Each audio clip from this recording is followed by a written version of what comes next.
ವಿಚಾರಣೆ ಸಂಬಂಧ ದರ್ಶನ್ ಹಾಗೂ ಪವಿತ್ರ ಇಂದು ಕೋರ್ಟಿಗೆ ಹಾಜರಾಗಿದ್ದು, ರೇಣುಕಾಸ್ವಾಮಿ ಕೊಲೆ ಕೇಸ್ನಲ್ಲಿ ಪವಿತ್ರ ಪ್ರಮುಖ ಆರೋಪಿಯಾಗಿದ್ದಾರೆ.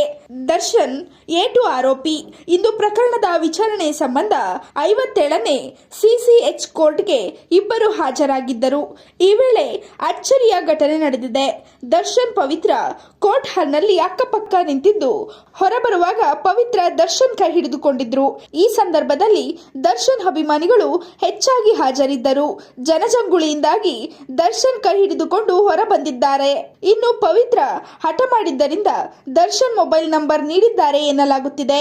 ರೇಣುಕಾಸ್ವಾಮಿ ಕೊಲೆ ಕೇಸಿನಲ್ಲಿ 17 ಜನರನ್ನು ಬಂಧಿಸಲಾಗಿತ್ತು. ಎಲ್ಲ ಆರೋಪಿಗಳಿಗೂ ಬೇಲ್ ಸಿಕ್ಕಿದೆ. ಜಾಮೀನು ನೀಡುವ ನ್ಯಾಯಾಲಯ ಕೆಲವು ಷರತ್ತುಗಳನ್ನ ವಿಧಿಸಿತ್ತು.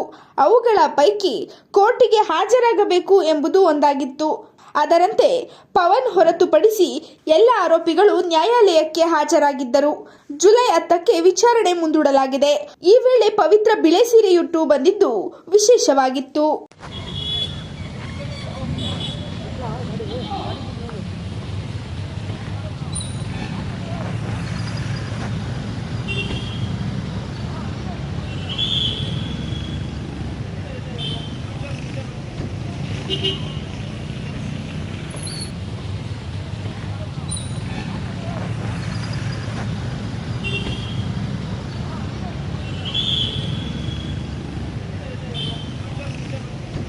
Thank you.